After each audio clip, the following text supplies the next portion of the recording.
এখানে বিভিন্ন রকমের পোকা চাষ হচ্ছে তো। আচ্ছা, এই যে জাহিদ ভাই, এটা হলে কি পোকা বলেন তো? এটা পোকা হচ্ছে বিটল।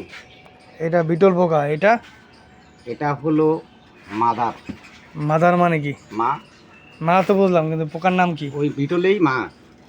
আর এটা এটা একটু দেখি। এটা হলো কিওপা, মানে এটাই মা।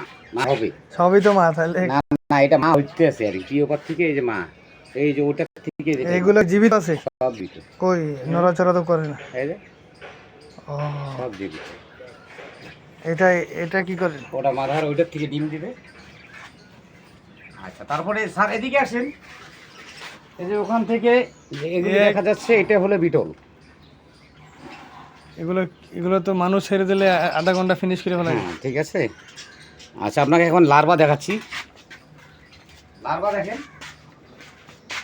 ও স্যার, এই যে এগুলি লার্ভা, এই যে দেখা যায় এগুলি সব লার্ভা। ছোট ছোট পোকা আসলে এগুলি লার্ভা সব বেঁচে আছে, তাই তো? সব বেঁচে আছে। আচ্ছা, তারপর আরেকটা জিনিস দেখাচ্ছি, এখানে বিটল আছে। এগুলো আসলে কি করে? এগুলো দিয়ে কি করে?